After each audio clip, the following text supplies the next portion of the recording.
Here with two of my friends that I've met through the trial, literally two of my friends. One goes by Turbo. Her name's Tammy, but she takes amazing notes. Another guy came from Syracuse. He's like a young kid. He's so smart. They're just interested in the case. Truly. And maybe I just need to ride back to Lafayette. No, but they're amazing people. So it's weird who you meet, and the media, of course, who's on the line. But I will say, I don't know if it's because of Karen Reed, but there is certainly a divide on that line. Like you have, it's like Survivor meets Lord of the Flies. Before you even get in the courtroom, people who are like, he's being lambasted. It's like, he's innocent. So that's my reality. Making his great return to the show, as well as joining our gang. Should I tilt up or down? You know him as the brilliant author of great books such as Defend Your Greatness, Finding Your 2.0, and Fighting for Yourself. He's all over. He's all over. I'm just getting over a cold. I think I interrupted you. You gotta start over that. Derek, take it from the top, man.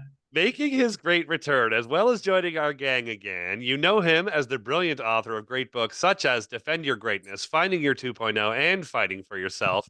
He's all over us in the morning with Julie Grant and at night with Vinnie Politan, a Court TV stable, as well as a bunch of other media outlets, inspirational vegetarian, and one heck of an amazing guy, the incredible Kirk Nurmi. Joined and also making her great return to our little neck of the woods, America's newswoman needs no introduction. She's known for laying down facts on CNN, HLN, Morning and Weekend Express, dazzling everybody when she anchored the morning show at KMIR. She is a crime victim advocate, a brilliant author, having penned Down the Hill based on the Delphi murders. She is the incredible, great Susan Hendricks. How is everyone doing tonight? Good to see you. Thanks for having me on. Can I have that be my ringtone so I wake up to that every morning? And I want to add in my bio that I'm also working now as Josh Schiffer's body double. Whenever he's not available or anything, I will hop on and fill in for him as best I can. I was going to say, Kirk, things would have to go really bad for you or really well for Josh for you guys to be body doubles. All right. And we're a minute into the show and shots have been fired. All right. Hey, well, he's not here and you are, so there you go. There you go. Believe me, I've learned in this, I know whose ass to kiss to make sure you guys will come back. Now, Susan brought something up just now. She said, I'm going to set that for my ringtone. And we were texting a little bit earlier in the week. Now, Susan, you're in Delphi now, correct? Yeah. Uh-huh. And you said I'm here for a month during the trial. And you said, okay, and this is for all the little boys and girls out there that think, you know what? I want to be in journalism one day, but you don't realize the work you have to put in. Because Susan, what time do you have to get up in the morning? Well, this is something that I think is new. And I'm so glad that Kirk is on the show because I want to ask him about this. And obviously I covered the Jodi Arias trial when it was going on. And in fact, I know the answer. It wasn't the way it is now. And I think it's because of YouTube. And now the good news is, and I say this a lot, the good news is everyone can have a voice. The bad news is everyone can have a voice. Yeah. And so, so you see the line is formed because Judge Gull has been through a lot. If you followed the case, you know, through the defense attorneys and whatever side you're on. I can't even believe I'm saying that side you're on, but that's what it feels like it's turned into. So whatever you believe, I mean, and if they got a fair deal or not in terms of the defense attorneys, the bottom line is Judge Gull said enough. This is my courtroom. There will be no cameras and there are media passes and a media pool. So I'm in the rotation. I have one for tomorrow morning so I can go there at 8 a.m. But taking it back to jury selection, and I've gotten to know Murder Sheet really well from the hearing at the end of July. So I feel like we've known each other for 10 years because we're embedded together. We have chairs, we have hand warmers. And so I thought, okay, you know what? Jury selection wasn't so bad, not much of a line. I said, hey, take me out of the pool. I don't need to be in rotation. Give it to somebody else. I'll be fine waiting in line. It's actually fun. Well, the night before opening statements, it was a Thursday night, and Anya called me and said, we got to go. Everyone's lining up at 11 p.m. Going, what? So I get an Uber from my hotel room in Lafayette. I'm not making this up. You wouldn't believe it unless you saw it. It's like Coachella. Exactly. And so I went out and I'm in the lobby of my hotel and I go, why is everybody awake? Because I'm used to morning shows. And I'm like, oh, it's because it's night. So I went there and we're fine if we have chairs. I ordered everything from Amazon. So we're there.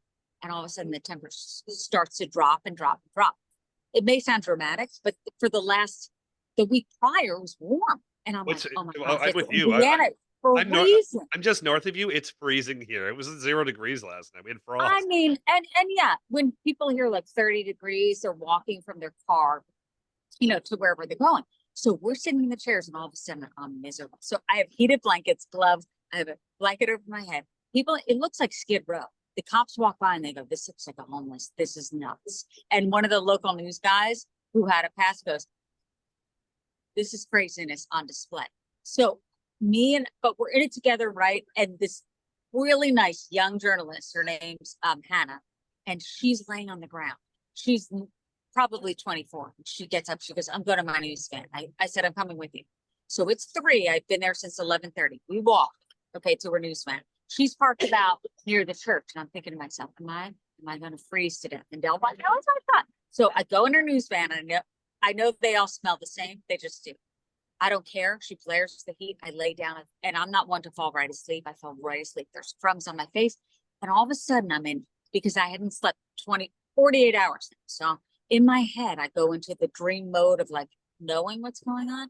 And I hear a train and I'm thinking, oh my gosh, she's so young. She parked on a train track and I'm going to die in Delphi. So all of a sudden I hear bing and I jump and scream. I'm not at the top of my lungs. And she screams and we both I go, oh my God, I'm so sorry. I thought we were going to die from the train. She goes, me too. And then we both fall asleep. For a couple more hours, we go back, we get in and I'm like, I can't. It's almost like Survivor. Like how many days could he do it? But the judge says, I don't care. I don't care. And I'm not blaming her, but we're online. Okay. So here's one more kind of to give you a scope of what's going on there. Today I was in the bathroom with the deputy at the trial. It's a female and she goes, hey, because I walk and I go, I know you think we're crazy on that line. And she goes, I do, but I want to tell you there's a felon out there with you. So be careful. And she goes, I'm serious. And I go, I think I know who you're talking about because there's rumors. It's like, it's something so by the time you get in, you've been there for 7 hours in line. By the time you get in, you're like, here. And then you hear testimony. You're like, thank God. So Tara, the family members, I didn't ever want to complain. No one did. You don't want to go in and be like, do you believe what we've been? It's like, shut up because this is about them. But Tara, this is Libby's aunt, finally got word of it. She's like, wait a minute, tell me where you're going. Tell me what's going on. So last night she was there with food. She works at a bar called the Doghouse and she's bringing food to everybody. I mean, it's crazy. So, but you know what? If it wasn't so cold at times, one night the other day was a low of 50.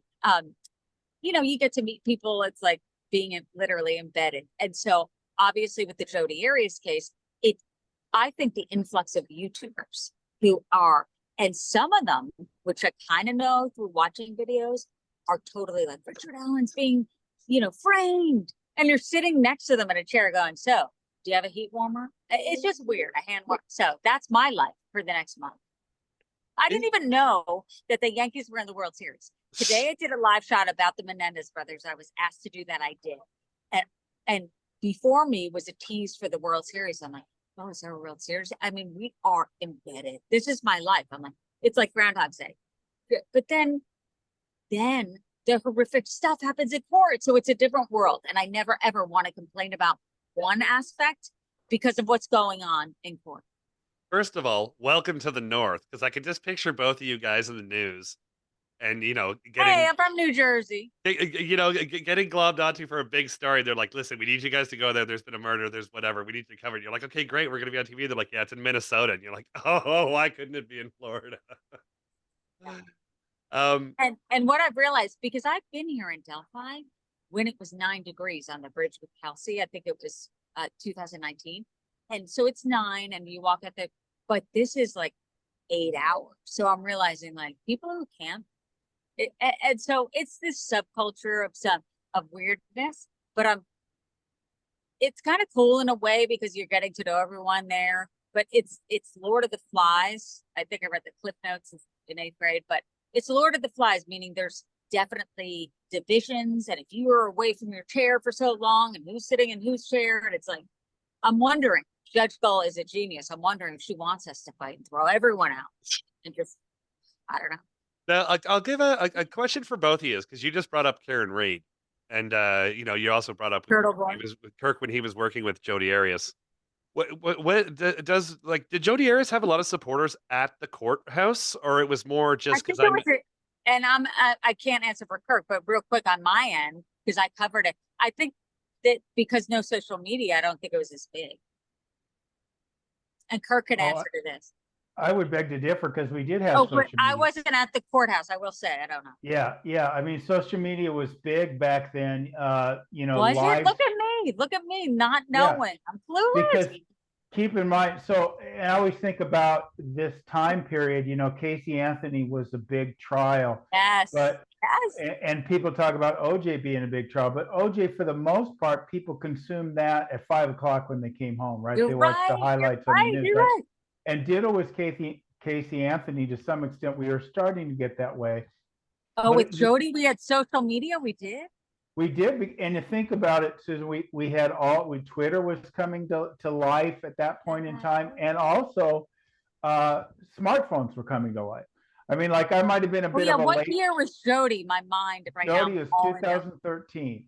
And you're right. So 2007 was when the first iPhone, right. Oh, 13, absolutely. Okay. Yeah. So 2013, I was probably a late adopter to smartphones and stuff like that, but people were having phones that would allow them to stream the trial, and people were watching the trial. Right. People were watching the trial on their phones on the bus. People were drawn to the trial. Keep in mind too, as you well know, Susan, it was being live streamed 24/7 basically. Absolutely. And Susan and I have talked about this before, but I think HLN should be giving me royalties or something. I told Susan a story, Derek. I don't think I've told you this on the show before, but so Arias was huge, right? And I mean, I kid Vinny and Joe Scott Morgan. They started a whole new show. I mean, they went from After Dark, remember? Yeah. They went from covering highlights of the trial to be HLN was 24/7 Jodi Arias. 24/7. You're right. We had meetings about this. You ready? Okay. So Susan, practice. I'm like, okay, you won't miss a thing. We're gonna hit pause. Then the graphic guy would do pause. Okay, welcome back. We're gonna hit. This is what happened before the break. We're gonna hit play. The good news for me was I got to be around so many amazing lawyers. Joey Jackson, you name it. I mean, people who taught me so much. I think my light I think I just ran batteries. Anyway, so I learned so much, and I'm so grateful that I was able to do that. But you're right, it was 24/7. And I remember talking to you, Kirk, and you're like, oh, I don't know if I was hated. I know that from my perspective, at least everyone that I worked with, producers or what have you, we all felt sorry for you that you had to work with her. Like, not work with her, but defend her. So anyway, you were beloved back then too. Well, thank you. Not by the general populace, but what I was saying, Derek, is they had this, during the trial, and I told Susan this story back when I did her podcast a long time ago, is that I was at a lawyers conference in San Diego at the Hotel Del, and walking back to my room with my wife, and they have these real fancy parties that are like roped off, and they're private events and everything.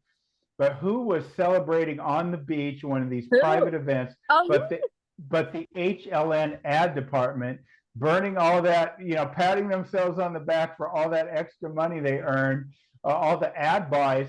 And later, before the second trial, actually, we did a media meta analysis of the commercials. Commercials are, HLN gets paid based on how many people are watching at a particular point in time when they air the commercial, and HLN was making money hand over fist, and I didn't even get an invite to that party, Derek. Kirk's sitting there. You guys are making millions of dollars, and this fucking case is ruining my life. Well, this will make you feel better. This will make you feel better. I wasn't invited either. I'm doing the play and pause, and I wasn't invited. It's the ad sales. You're right. But Derek, one of these days, I'm going to get lunch out of Susan, and I'll get a little bit of vindication. Oh my gosh, I would love to have dinner with you guys. It's funny. friends of mine who I were talking to, this is being covered, of course, by media, but there's no cameras in the courtroom. So, next to me there's this one woman from Dateline, and her and I have gotten to know each other. You get to know each other through it because there is no camera. So it's like an easy way, but it's funny how well you get to know them, and the attorneys too. I mean, I have an interesting perspective, and I had never seen her jury selection. And I remember Joey Jackson always telling me, Susan, sometimes cases are won and lost through jury selection. Usually it's battle of the experts, cancel them out. It's jury selection. And so I was grateful I was able to see that in Allen County and kind of witness it firsthand, because I thought that was so interesting. But I thought of you several times during this trial, because it's like, oh my gosh, all eyes are on this, but no cameras. Like, I can't even imagine what you felt, and it's a different time now. But I also think, like, outside of the courtroom are people with their own agenda, if you will. And I guess what you could say is, look, HLN had their agenda. Everyone has an agenda, but when it's personal, it's like, it's a little odd. It's something that I had to adjust to, especially when you're camping out with them. Well, what's Yeah. interesting is I've talked to Kirk about this a few times with having the cameras in the courtroom, and obviously with Josh and everybody, and they all don't seem to mind it. But on the other hand, it's like, again, Kirk, I've read your book. Like, that situation that you were in was sort of an impossible situation. There was no way that that was going to work out well for you. And then obviously being on TV 24/7, it just got worse and it got worse and it got worse. And I'm curious to see what Susan says about this trial now, because obviously you're witnessing something that nobody else. Is there a difference? Not so much a vibe. Is there a different kind of workings in the courtroom when you don't have cameras and all that? And Well, like I'll tell you somebody like something. Kirk could I'll just sit tell there you and actually something. do his Yeah. job. So today I decided, I'm like, okay, so this morning I did not go. So if you don't camp out, then you can arrive at, like, I don't know, 10, 11, and then you can get in for the afternoon session, and it's a lot easier, but you risk missing stuff. So I did that today, and I walk in, and I knew Cheryl McCullum was coming here. She's like, hey, do you want to have dinner with Kelsey and me tonight? I'm like, yes. She goes, I'll be there. I'll see you tomorrow. And I walk in, and she's there, like, with the girl whose news van I was in when the train I thought was going to kill us. The And I'm homeless like, van. so I walk in and I'm hugging Cheryl. I'm like, you met her? Like, this is a lit. We had and it's Cheryl and her sister. I was like, oh my God. So I said, listen, I have the down low here, especially if you show up at this time. We got to run up the stairs. Don't look at the deputies. They hate us. So it was kind of, but a lot of them are nice, but there's like a way around. She goes, all right, I'm following you. I'm like, you got to hustle up these 3 stairs. She goes, all right. So we ran in and we get a seat. And because it was it was an amazing day in a way, but a boring day, I guess, if you don't get it. But it was the ballistics of the bullet.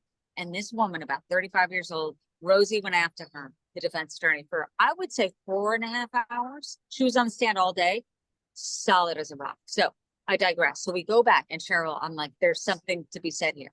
And we walk in, and she goes, oh my gosh, there's no seats. I've never seen a courtroom like this small. She goes, it's beautiful, but it's small. I go, did you ever see A Time to Kill? She said, yeah. I'm like, it reminds me of that too, to where even Nicholas McClellan, the prosecutor, reminds me about the McConaughey. It's like, it's that kind of small. So we get in, and her sister's like, oh my gosh, I didn't think we were going to get in. This is amazing. It's amazing. And Richard Allen, like I've said a million times before, he has no problem. Now he's in khakis and reader glasses, kind of like Weekend at Bernie's. You can dress him up. He's still a psycho. And he turns around, and I said, he's going to stare at you guys. She goes, oh, I'm trained in this, and I'm not 14. Cheryl said, as you could hear her voice, and just eyed him. I mean, he looked at us. And so it was interesting to see Cheryl's perspective. And during it, with the defense attorney, who was giving these weird exhibits and trying to take down this 35-year-old ballistic expert, and it didn't work. And he's like, I'm going to object. She's just saying words. She's not answering me. And it felt like a kid. It was like, I'm not winning. Help me win. And Cheryl goes, this would not roll in Atlanta. Like, certain things that, like, she saw that I wouldn't see. So it was interesting to see it with Cheryl. Kirk, do you think your whole thing would have worked out a little bit differently had there been no cameras in the courtroom? Me? No, Kirk. Well, I Oh. mean, it depends on what you mean by worked out. I mean, would it have changed the verdict? Workout. No. No. Like I don't want to say that you were villainized, but I know, again, reading a lot of your stuff, that you did get a lot of death threats and things of that nature. Was that because But then that I was so wouldn't know public? Kirk. I wouldn't know him, and he wouldn't be able to tell his inspirational story. That's my That's 2 cents. right. No, yes, that's my answer. No, listen, I think that it's different, because one of the things I think that can happen, and what Susan's saying kind of speaks to it, like there's a couple different ways things like this go. Like trials almost become sporting events, team sports, right? Yep. I mean, there's people that believe, I don't know why, that Richard Allen innocent. Every major case, you'll see a Facebook group saying blanky blank is innocent, and then blanky blank is guilty, justice for blankety blank, right? And but when we have a TV element, I mean, one of the things I say, and I've been thinking about bringing my one man show back, but one of the things I talk about in that show is how I was unwillingly cast as a reality TV star in the hottest show of 2013, because that's really what the state of Arizona versus Jodi Arias became. It became reality TV. People became invested in it. I've talked to people that watched it from morning till night. They were watching Susan and all her colleagues and everything else, day in, day out, watching everything they could. And there's an emotional investment. You know, Susan was speaking about the people. I mean, think about people willing to show up in line at 2 a.m, right? Maybe they got a podcast, maybe they don't. Maybe they're just invested, and people get very emotionally invested. That kind of team sport element of it. And then you add TV to it, and TV can sometimes, I noticed, like when we had people in line outside of Arias or just gathering around outside the courthouse, I think there were a lot of people there that wanted to be seen on TV, that this was their opportunity, hoping someone would put a microphone in front of them so they could give their opinion, things of that nature. People showed up in bunny costumes. I mean, it was very strange stuff going on. So it becomes a spectacle in and of itself. And it becomes more of a safety hazard for the courts as well, for people to do their jobs. See, I understand the support on both sides. If it is like, we'll use the Karen Reed for an example, that could be a 50-50 case. With Susan's case right now, I mean, I'm seeing a lot of weird evidence coming through, and DNA at the last second and all that. But obviously, Susan, you've dedicated a lot of your career, not your whole thing, but years and years to this whole thing. Is there anybody there that thinks he's innocent? Or is it Oh just yeah, and they're on the line right next to me, and they want to really? fight. Yes, yes. And some of these people, like, honestly, good for them. I met this wonderful woman, and she went to the Lori Vallow, not Lori Vallow. What was her husband's name? Brad. Chad Daybell. Chad Daybell. So she went to his trial, and she's the nicest woman, and she just likes to do this. She's retired and good. She's sweet. So I'm not saying no one has the right to be there. She stood next to me one day in line. Wonderful woman. That's not what I'm saying. It's about these people who want to come there, who have issues in their own life, who want to take it out on other people, and they connect themselves to these cases, and they fight without even, do you really care about Richard Allen? Do you really? Or do you just want to fight somebody because of what you may have gone through when you were, I'm not sure. I'm not sure what the psychology is in that, but it's a little odd. But hey, I'm in the line too. So come one, come all. I'm just saying, don't be aggressive. It seems to be. And when you walk in that courtroom, you take a seat. One day I came a little late, and Tara, Libby's aunt, goes, come sit over here, because it seems to be a divide, and it's this side and that side. And but the media, I will say, in the first 2 rows, if you get the golden ticket, which I have tomorrow, then you're in the first 2 rows. But the other ways, it's like, come to our side, because there are people with malicious podcasts. Malicious. I mean, it could have been the sister. They say that, and they're allowed in. I mean, Judge Cole has tried. You can't keep people out, but it's so insane. And I think that I hope, and it's so funny, Kirk, that I forgot, because of how long ago Jodi Arias was, that you're right, social media was there. And it was there, and you can communicate, but I don't think it was there to say, hey, we're going to rally the troops. Maybe in a little bit of a way, that you may have noticed it, but now, and maybe because of the position I'm in, maybe because I was on the set and wasn't outside of the courthouse, is that now it's turned into this, it's hard to even explain. I mean, it really is, but it's a perspective that I never ever wanted to bring to the families to go in, because I'm lucky enough that I got to know them, to go in and say, guess what I did last night? It's like, yeah, guess what we're going to see today? The autopsy photos. Guess what we're going to see today? The crime scene photos. So never ever did I want to say anything that would ever like have me complain. You know what I mean? So, but now that they caught on and they're such great families, they literally have brought food to those in line. And Tara even wrote on Facebook, like, hey, I'm taking the higher road. You guys want pizza? And so it's turned out to be interesting, but it's bonding on a different level. And I think it's nothing I've ever experienced. I'm grateful I'm here. I truly am. Is it frustrating? I mean, with how long sometimes these trials take, like I'll use, we'll come back to Delphi in a sec, but like with the whole Boone thing, like I understand, we're seeing a lot of coverage of this on TV. Like she's painfully guilty. There's video, there's this, that, and the other thing. When you guys see this, one from the media and Kirk as a former attorney, do you just want to smash your head against the wall and say this should be, opening statements at 9 o'clock and sentencing at noon? Or is this kind of how the justice system is supposed to work? Look, the way I view this, I'll say this over and over again. To me, justice just isn't the destination, it's the process. And the process has to be correct, right? It's a lot of people, when they're watching these trials, they want the result, they want it over. She's guilty as heck, doesn't matter. But the United States justice system is as much, if not more so, about process than it is about destination. So sometimes the process can be painfully slow. I mean, when I think about the Arias trial, I mean, that was, 5.5 months, almost 6 months, because we were picking a jury in December before the holidays, and opening statements were in January, and we didn't end till right before Memorial Day weekend. So it was a good 5.5 months worth of trial.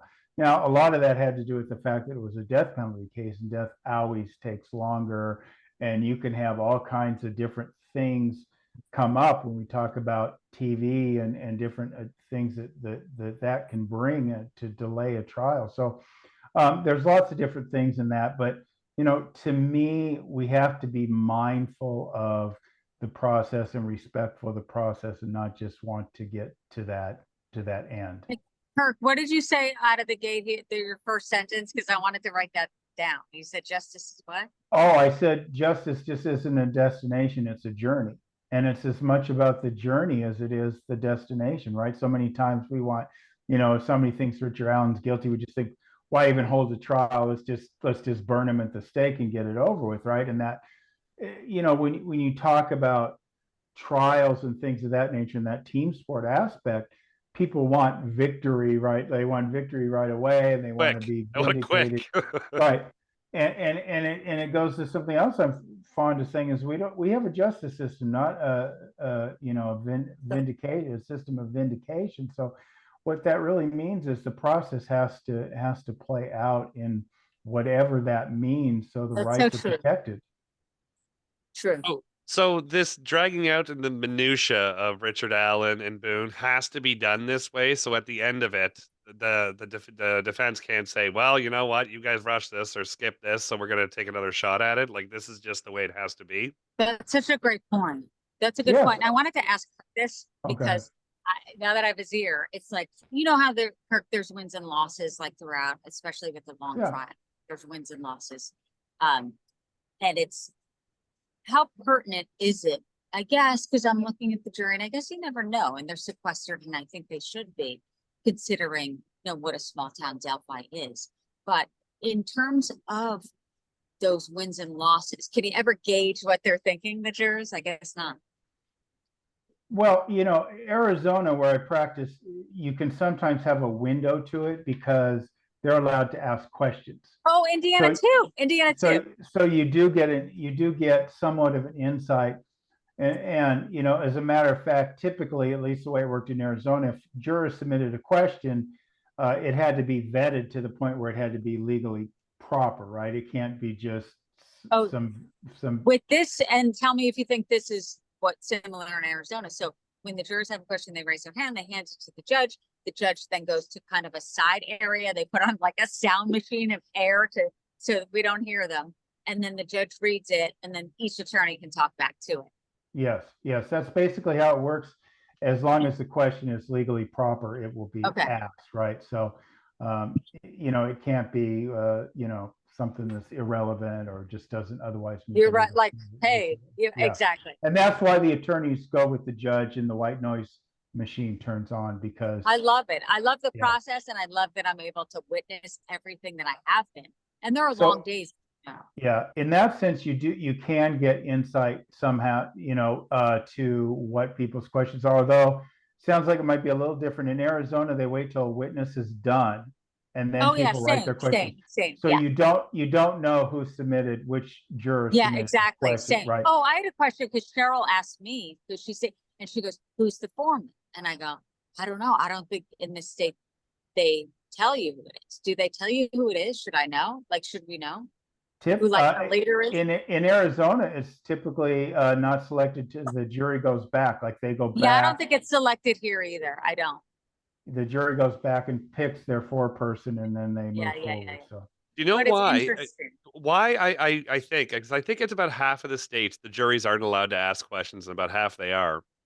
And there's two reasons why they definitely should be able to. Because one, the only thing you need to be a juror is an address for them to send you an invitation. And the second one, and this was the one we had Matthew Mangino on a while ago, and he was defending a case, and he said, he goes, "I got this feeling one of the jurors kept falling asleep. They're going through this." He goes, "It was along for maybe 3 weeks or something like that." He goes, "I could bet this guy slept through 20 or 25% of the thing, and they were there, and he ended up being the foreman." And afterwards, they said, some of the other people that were talking was saying this guy had no idea that was going on.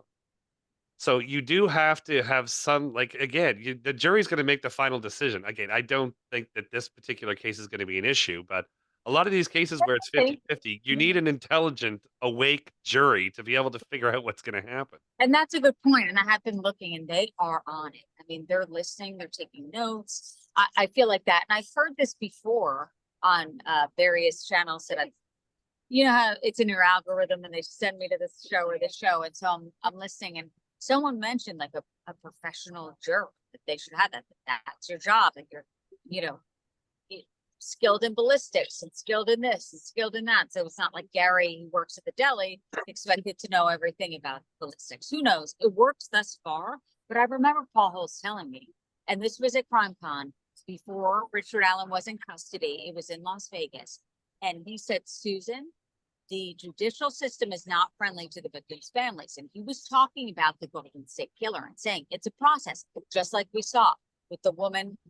What is her name? But the guy in the suitcase. So it's like, and you can all of a sudden like fire, but finally we're here at trial. And I know that it's difficult for the families, but I know that they're thinking, okay, 7 years we're here. So that is an obstacle for them that I know that they're happy to be where we are now. Kirk, a quick question for you. When you guys are doing jury selection, do you have access to the jurors' level of education? That depends. On the forums, maybe? Yeah, I mean, like when you're doing death penalty litigation, typically there is a pretty extensive questionnaire. One way that things are weeded out is to give maybe a 20 to 25 page questionnaire that includes things of that nature. But so it's more in depth. But even on a small little typical juror form, usually you have highest level of education or occupation or something of that nature that clues you in, or at least gives you some perspective on that.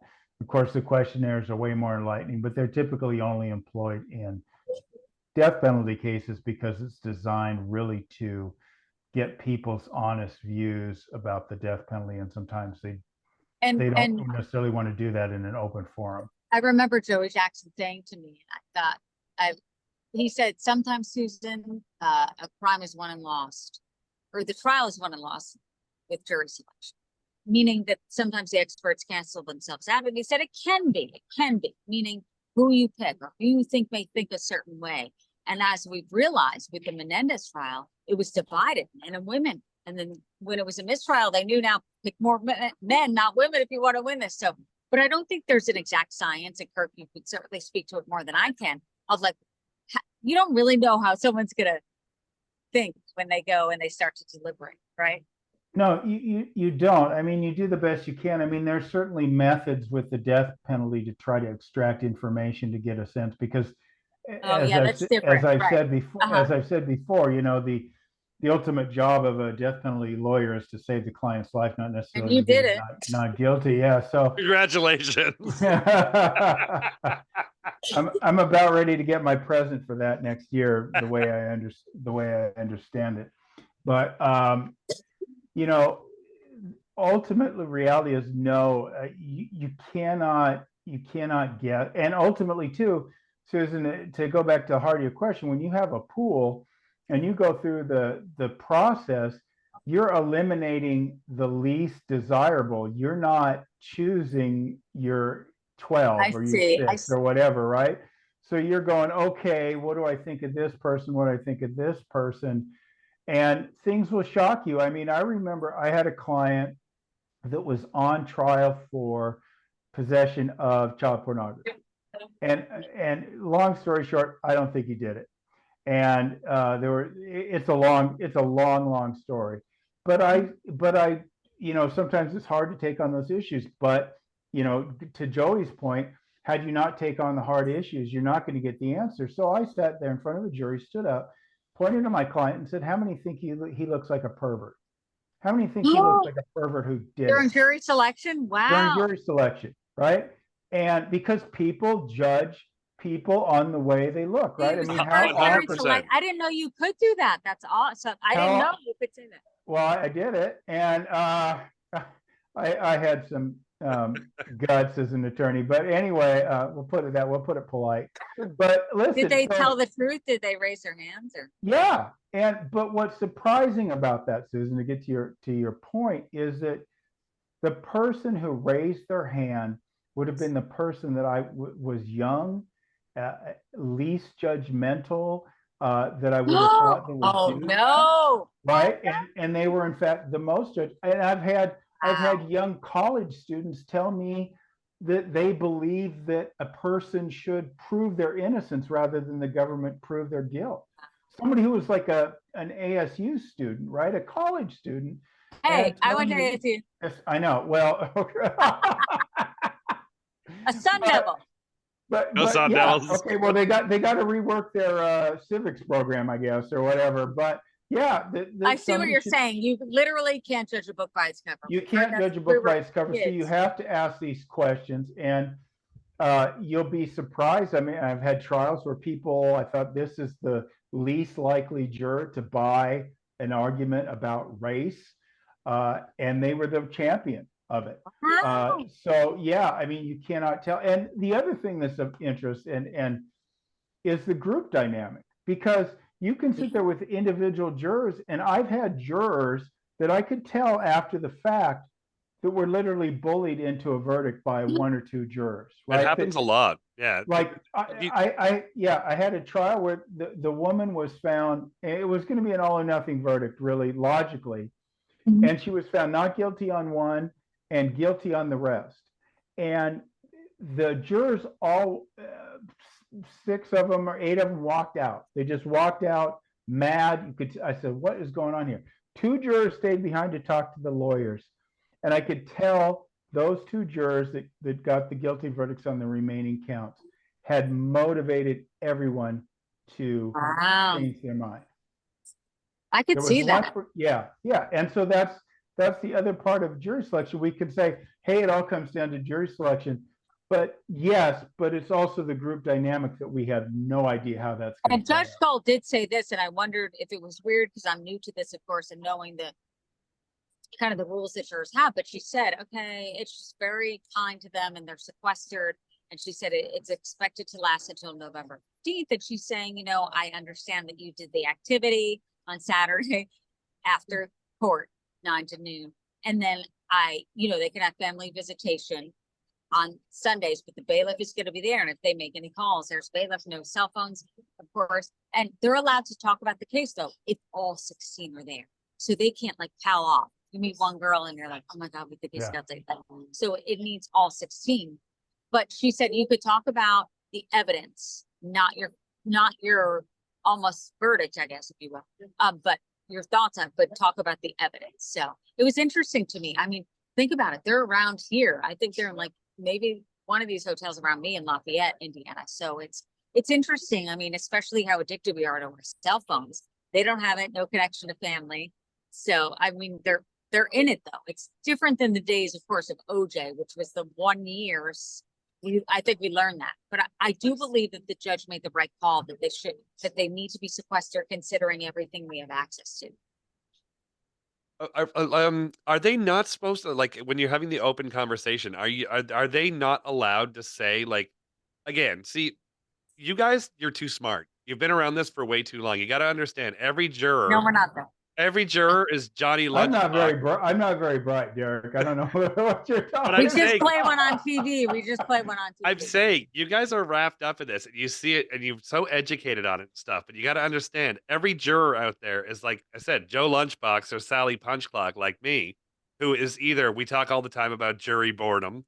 Like, you know, if you look at the YSL case, they've been in that courtroom for what, 9 months? They don't remember anything that's happened there. But the perfect example I use for myself is like Karen Reed. I 10 seconds I looked at Were that. they sequestered? I forget. With Karen Reed, I didn't. They were not. They were not. But if you look at her and you look at her body language and all that sort of thing, if I was in that room and I was talking my feelings, I would have said she was guilty after 10 seconds. So See, again, honestly, I think that Karen Reed affected Judge Galt in the way of like, enough, no circus, no turtle boys. Do you want to wait in line? Turtle Boy, I'll be happy to never hear that name again. If you want to wait in line in the freezing ass cold, I don't care, because someone in my area, so I'm decided, but can't hear. You know, you can't hear right there. She literally, the jury wasn't in. She goes, I don't care if anyone back there anyway. I don't care. That's all she said. And we're like, okay. So I think the jurors are scared of her. I am, because it's so funny. Tara, Libby's aunt, goes to me, here's a sandwich, take a spoon. I go, I'm scared of Judge Galt. She said no waiting, I'll be booed out. I'm petrified of this woman. So I think the jurors are too. And so I think, yeah, they get in a group of 16, let's say they're all in a room. They can say, oh my God, how about the police? But what I don't get, it might be hard, about, hey, how about the testimony about the guy on the bridge? Oh my God, do you believe we heard Libby's voice? There's been some tough testimony this last week. It's first whole week. Excruciating. So I wonder if they go, oh my gosh, that was sad, but they're not allowed to give their opinion and they could only talk when it's 16 of them. So not giving your opinion might be tough, but you know, they're doing it. And I see in their intent, one of them looks like it's a tennis match. The lawyer, the judge, the person on the stand, lawyer, witness, they're in it. So that's a good sign. Now, speaking of signs, again, like I just touched on earlier, are you getting the feeling that this is not 100%? Because the last time you and I talked, I know it was the trial had just been delayed till now. And again, I'm on you. I think it's 100% locked up. But again, with all this kind of gray area that's come around lately, is the tide turning, or you think that this is Well, I'm so glad they're sequestered. And anytime I give my opinion, you're gonna have 50 comments that say that I'm nuts and that I don't know what I'm talking about. It's not true. I promise I'm not nuts. No, I believe you. Although you're sleeping in don't really vans, wanna you're give sitting on my the street, opinion. you're sneaking sandwiches into buildings. I'm breaking rules left and right. I don't want to give my opinion. I know, because I just don't. But okay. So let me give you, to quote Nancy Grace, a bombshell moment happened yesterday, and I'll tell you about it. And look, there's wins and losses. There's wins on the defense. There's nothing with DNA that ties Alan to the crime. There's nothing that, in terms of blood, if he was seen as bloody and muddy by witness, I digress. It could take me forever. But a moment yesterday in court, I have my notes. So Detective Holman is on the stand, and Nicholas McClelland felt like this perfect kind of back and forth, because McClelland, and you have moments of this during the trial on both sides, but McClelland said, so what did you do during the search? And what did you say to Richard Allen? He allowed them in. It was October 13th, 2022. And he said, and And Holman said, if the deputies damage any of your furniture, even a nick, here's the paperwork you can fill out, but we'll try not to. He goes, it doesn't matter, it's all. And because there have been some wins on the other side with defense, I saw, Libby's family grab Abby's mom's arm and they clutched really tight because it was, and I felt it do it. It doesn't matter, it's over. It doesn't matter, it's over. So these weren't forced, some insane things that he said in prison. It was, it doesn't matter, it's over. And then Holman kept going and he said, okay, so then what happened? He said, is my wife detained? Because the wife used the restroom at her place of work, the veterinarian up the street. And he said, is my wife detained? And they said, no, she's not. She's coming back. And then he said, again, if anything's nicked, I mean, honestly, because there's, if you're doing a search warrant and he chose to stay in the house, and he said, it doesn't matter, it's over. And that was a pivotal moment. And there's going to be times, this is a month long, as you know, Kirk, my gosh, how long was the Jodi Arias trial? So there's wins and 6 losses. months. But to me, that was a moment, and I saw it and I felt it, that the families go, oh my gosh. So it doesn't mean an immediate, quote unquote, slam dunk. It means that there was a moment to say, you know what, is he saying we did it? Is it so? And there's highs and lows, and I could see why the people are attracted to these trials, because there's ups and downs, and it is like the soap opera. It is, and I'm living it, and I see the ups and downs. Yeah, it's almost like watching Richard Allen to see if he cancels his cable bill because he doesn't want to spend the money because he knows he's going to spend the next 30 years in jail. Guess what we found out he did that we didn't know, because there's so much we didn't know. His hunting license, soon after Libby's video came out, and this was 2017, of course, February 13th, they were murdered. Soon after, he changes his hunting license, changes his height and his weight. Who does that? So that was brought in. There were certain things that were brought in, but these jurors have a big job ahead of them, and I know they have so much to listen to. And I like the questions because then deliberations, you forget things. Like, oh my gosh, that was the first week. What did I want to ask then? So I like that they're able to ask that. No, you want that. You want them taking notes and all that. You need somebody engaged, especially because it's not, I think it's open. I see a lot of them. I'm not kidding. All of them are engaged. Okay, I just want to switch gears for a second because you guys brought something up earlier that I'm a little confused on. So maybe you can walk us through this, because I haven't seen the Menendez brothers special yet. But I'm somewhat familiar. On the rain. Sorry. I'm somewhat familiar with the case. That when it first happened, I remember being like the end of the world. Did they shoot them while they were sleeping? No. Have you not heard of the story? Again, I'm going back. I haven't seen anything new on it, but I'm curious how that kind of went from, two awful people that killed their parents to now where everybody's I've been on various shows, I think, because I've interviewed the juror, Hazel Thornton, who's wonderful, and Ann Burgess, who was testified during the first trial, and I knew them from Princeton, New Jersey. So I think that all of a sudden I'm the expert. So I've done lives on the Menendez brothers. So, and I called Robert Brand today, who's an excellent journalist. He's behind the documentary with Menendez and Menudo. And so I called him today. I'm like, oh my gosh, you answered. Can you just give me a sound bite? Because I'm doing this live. And he goes, yeah, I'm happy that my story 30 years later, they're taking it seriously. And I think even in the 90s, you saw that People magazine cover. And even though I knew someone who knew him, it was like they killed for money. And I went, oh, and of course I'm a teenager. I didn't deep dive or get so crazy about cases. So I'm like, oh, that's weird. They kill for money. But to be on Saturday Night Live and Jay Leno, and for people to, just looking back the way we were in the 90s, I believe the abuse, and there's new evidence of abuse through a letter from his cousin, Andy Cano. So I truly believe in the abuse. And I just want to say this, Hazel Thornton said, never, ever did anyone in that deliberation want to set them free. Of course, they brutally gunned down their parents.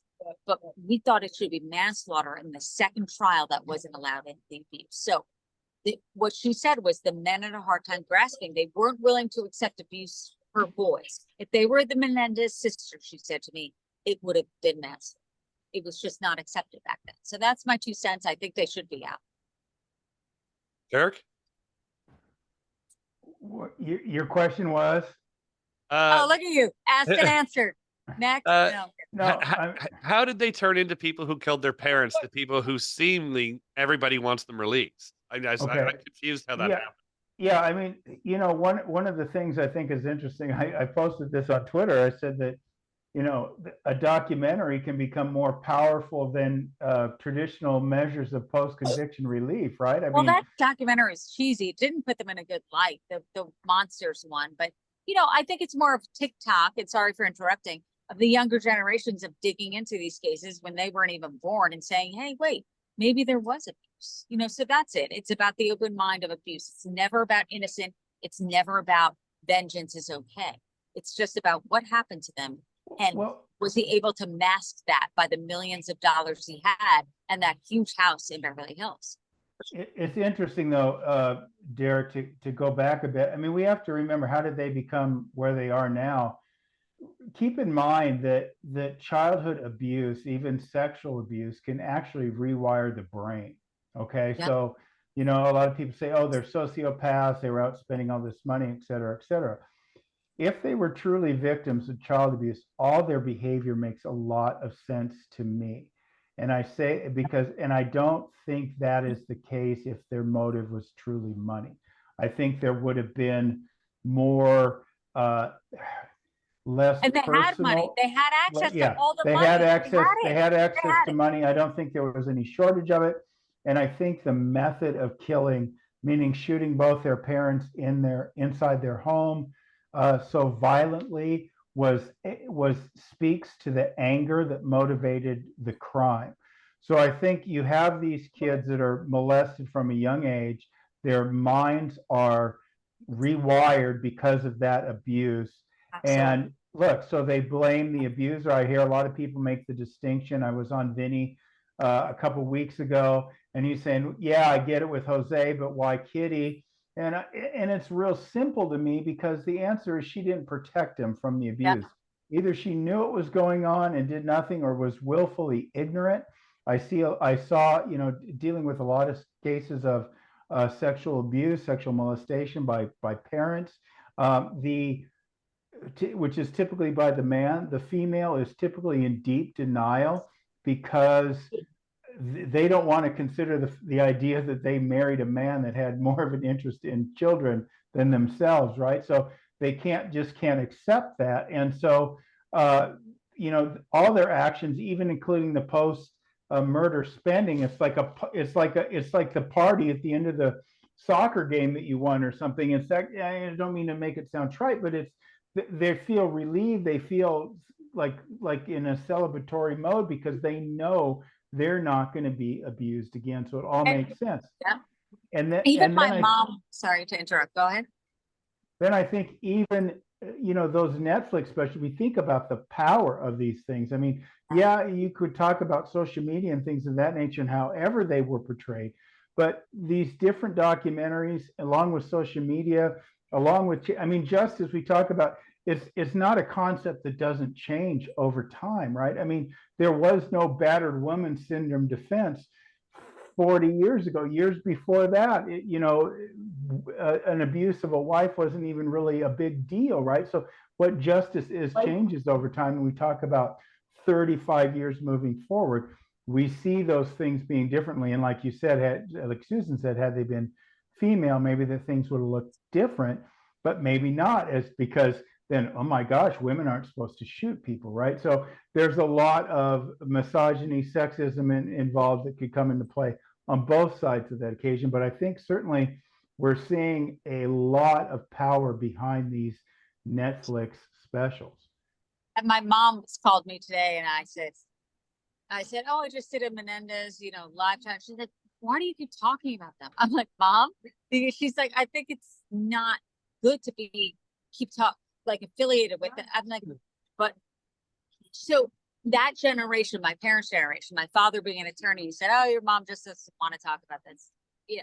She's like, that's not the norm. And I'm like, it may not be the norm, but it happened. Nobody talked about it. I believe it happened. And so I'm talking about it. And I digress with my mother. She always wants to protect me and says, can you tell your bosses no more murders since you've had kids?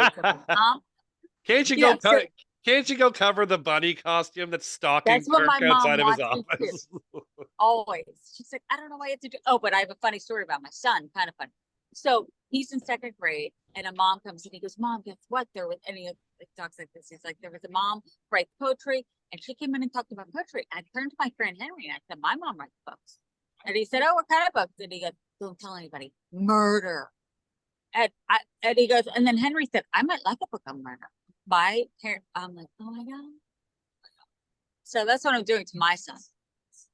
That's what's funny when you get to talk to different people in this medium. Like you guys brought up earlier, like Vinnie Paulton, we've had him on, and like talk about a guy that could tell Love a Vinny. 20-minute story about breaking a cup, and then you have Joseph Scott Morgan. Like you can't let your kids listen to his. Like don't let your kids talk to Joseph Scott Morgan because it's like, what happened? Well, he stabbed him 30 times, and the blood Yeah, yeah. It pouring becomes all your over the norm, floor. right, right. You got to stop. My kid's 8.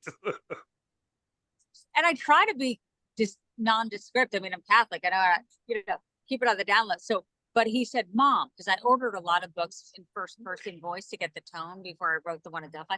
And he's like, "Mom, look." He goes, "Murder." And I go, "Oh no, that's an actress on the cover." Oh, thank goodness. I'm like, "Oh my gosh, what does this get now?" So I might be scarring my kids for life. So Oh, we'll see. definitely. When they're like, "Mom, why are you going for a month?" Be like, "Well, there's this guy that killed these 2 kids, and I have to go to the bridge." Like, your son's gonna be like, "So No. you have to go do Well, what?" he already said, he goes, "Mom, what happened?" I go, "Listen, it's a bad guy. They got him." I said, "But you know what? It doesn't happen often." I'm like, "All right, who knows? Therapy's coming." Well, for more Kirk Nurmi, buy the books, even the Jodi Arias one, at Indigo or at Amazon.com. Check him out on Twitter at Nurmi Unchained and on Facebook at Kirk Nurmi, and that's where you can find all of his amazing stuff. And for more Susan Hendricks, check her out on Instagram at Susan_Hendricks, on Twitter at Susan Hendricks, and join the tens of thousands of followers on Facebook and go buy the book, Down the Hill, My Descent into the Double Murder in Delphi, on paperback, hardcover, and on Audible, wherever you get your books. Kirk, Nurmi, Susan Hendricks, thank you so much. That was awesome. Thank Thank you, you. guys. I could talk to you guys all night. Kirk, you're so smart. I love hearing from you. Oh, my transcripts would differ with your assessment, but I appreciate it. No, I swear. Guess what, guys? I'm on TikTok.